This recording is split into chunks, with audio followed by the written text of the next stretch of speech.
He's back. David Ramadan.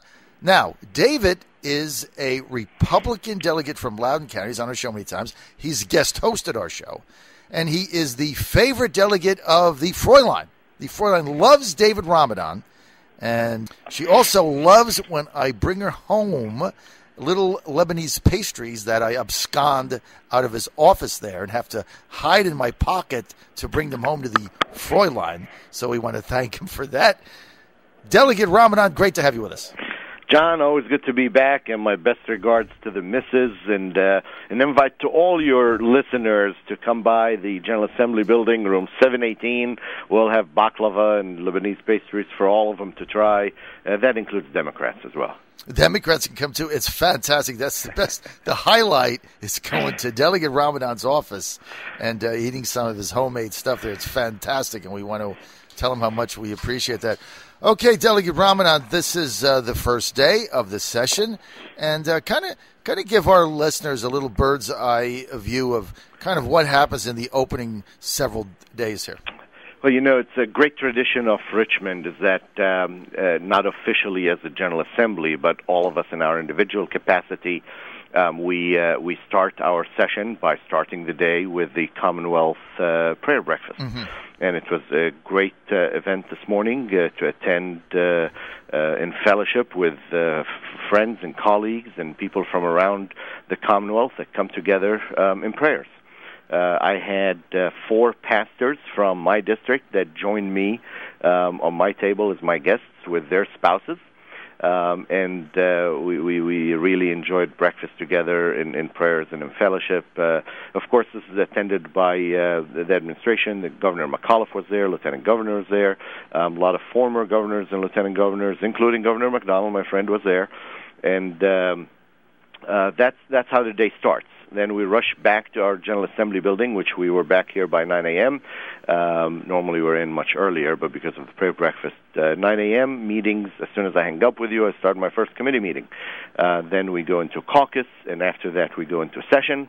After a few hours of session on the floor, we will adjourn and then return back to the House floor for a joint session with the Senate tonight to listen to the Governor's State of the Commonwealth address. So it's a long day. Not many debates take place today on particular bills, but there'll be several policy discussions. And, of course, the great legislative machine that we have going on here is already cranking. In 15 minutes will be the deadline to file, to deposit with the clerk's office all the pre-filed bills, the pre-drafted bills. Mm-hmm. That'll be the first wave of bills, and then we have a chance each to draft no more than 5 more between now and next Friday. But by 11 o'clock or noon today, there will be a good idea of almost all the bills that will be filed, or the majority of the bills that will be filed during this session. Ramadan, let's go to the governor's speech tonight, the State of the Commonwealth speech. What do you anticipate the governor is going to say? And beyond that, what do you think he has to do to kind of mend the mess that he made? And that's, I'm not going to mince words, the mess that he made kind of came on the scene in the first General Assembly session. Well, I had the conversation with the governor this morning. We're standing at the prayer breakfast, and there was a pastor there, and the pastor asks him, so is it going to be a good session? He goes, oh, absolutely non-controversial, we're going to be good. And I looked at the governor straight in the eye and looked at her and said, are you kidding me? After last year's controversial session, Governor, you came back to us this year, and your top 2 priorities are gun control and Medicaid. Mm-hmm. And he's like, well, I made my promises. And the problem is he has not seen that there's a problem. Right. He doesn't realize that there is a difference of opinion here, and that's not how it works in Richmond. And starting off his next session after last year's debacle with Medicaid and gun control is a non-starter.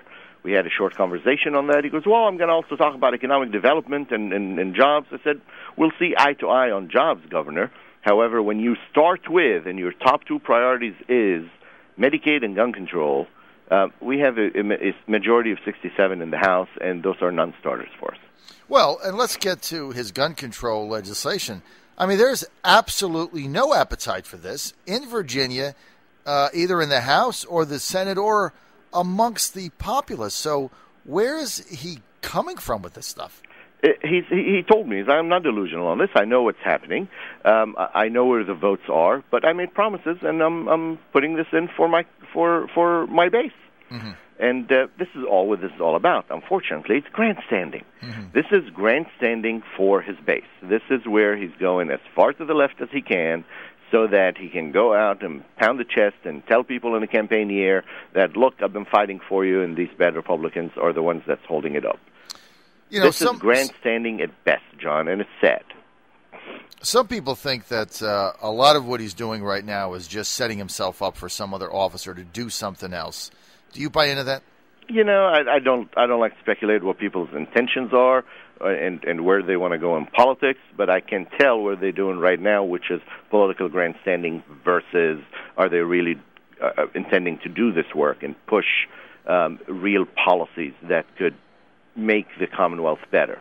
Told the governor again and again, we agree on economic development, we agree on international trade, we agree on stuff that'll create jobs, that'll make traffic better, that'll help the education of our citizens and children, that'll help our teachers and firefighters. But, you know, this is not, unfortunately, what we've seen as his top priorities. It's still the first day of the session. Hopefully he will have more that we will see. But so far, all we heard is the top priorities are social issues that are controversial, and that's mostly what we read in the media. So looking forward to listening and hearing more and seeing what the governor and his staff will be bringing along. We're with David Ramadan. He represents part of Loudoun and Prince William County in the House of Delegates, and he's a Republican, our 87th District. Okay, Delegate, there is a Senate bill by Richard Stewart, Senator Stewart, that calls for a middle-class tax cut in an environment, he says, where we need to just shrink government and figure it out. What do you think? Friend, and we have common constituents. He represents part of Prince William that I also represent in the House. He's got good common sense, and he's a good conservative. I haven't seen the details of the bill, and as you all know, the details in the devil. But I am all 1,000% behind any tax cut that we can put in there. All right. Sounds like you're going to be one of the key players behind that. Now, David Ramadan, we got 5 minutes. What is your agenda starting today going into this General Assembly? What are your objectives? What do you really want to see done? John, I'm down here representing my constituents from the 87th District. And although we vote and we deal with the issues that affect the entire policy of the Commonwealth, my concentration will be on how do I serve my constituents in Loudoun and Prince William. One of the major issues that my constituents deal with every day is transportation. We have one of the worst traffic in the country. And partly that traffic problem is because of a stretch of 14-mile highway called the Greenway. The Greenway is a 14-mile road that is operated by a private entity. It's the only road in the Commonwealth, the only road in the country that is operated that way. It was a bad deal when it was set up. It still is a bad deal now. My constituents pay $5.10 to get on the road, whether they drive a mile or 14 miles. They pay $5.10 every time they get on the road. Our great congressman and former congressman now and a good friend of mine, Frank Wolf, named it highway robbery, and it literally is highway robbery. I thought you'd enjoy that. I've been fighting the Greenway for a year and a half at the State Corporation Commission. I filed a lawsuit against the Greenway. Loudoun County, as a county, joined me in my lawsuit. The Loudoun Chamber of Commerce supported our position in our lawsuit against their own member. This is a company that doesn't play by the rules, a company that's abusing the code. It's a foreign company from Australia that is really a hedge fund, not a company. They took a $270 million road, made it into a $1.2 billion in public debt. They've leveraged it 4 times. $270 million road has $1.2 billion in public debt. They're selling stocks on the international market for 30% return, zero-sum bonds on this road, and our constituents are paying the high interest on these bonds that they have sold in the international market. It's literally highway robbery. So besides fighting this road on through the State Corporation Commission, where the case is still pending, it'll probably resume after session. I'm also introducing legislation this year to try to legislatively fix this problem. And my goals are easy on that. It's lower the current rate, implement distance pricing. They don't have distance pricing. And then forbid any increases in the future or stop any increases in the future. You can drive, John, on the New Jersey Turnpike for over 100 miles, I'm not sure how long, hundreds of miles, and pay $4, a little less than $4, $3.85. On this road in Loudoun County, you can drive 1 mile, pay $5.10, or all 14 miles, and 14 miles is nothing, and still pay $5.10. It's the highest and most expensive toll road in the world. It's a monopoly, and we need to deal with it. It is a monopoly, and it's another one of these PPPs gone bad, where basically the taxpayer is holding the bill, and they're screwed on two ends. Yeah. Taxes go up, and then they're paying the absorbent tolls. I mean, $5.10 to go 1 mile? Who ever heard of that? And it's not PPP, by the way. It is a utility. It's controlled by, for whatever reason, whoever came up with the idea back then thought that it would be a good idea to do a road like we do utilities. So it's built by the private entity as a lease, just like we do power lines or anything else. And then they run it, but it's really owned by the Commonwealth. There was no taxpayer money that was put into it, but there was no taxpayer money put into roads in that area that needed the taxpayers' money. So it was a balance. It was a bad project all along. And since it's the only road that the State Corporation Commission deals with, they deal with everything else as utilities.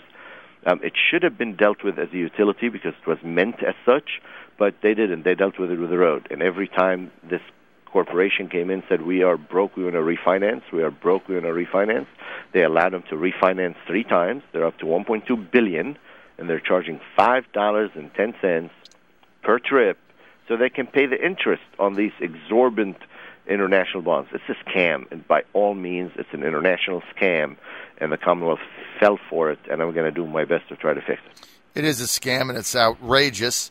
And, well, you keep fighting for that. I know you've been on the front lines of that, Delegate Ramadan, for some time. We are out of time.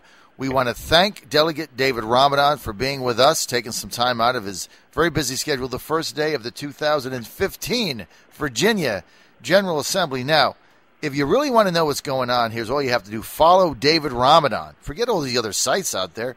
This is all you have to do. Go to davidramadan.com, davidramadan.com. This thing is updated by the day, so you can see everything he's up to and everything that's going on. Go to davidramadan.com. Okay, and John, if Delegate, I may, my Twitter feed, I tweet from the floor. I tweet all day long, David I. Ramadan, my middle initial I. And you can link to it from davidramadan.com. But I got a very active Twitter feed and would love for people to follow on Twitter.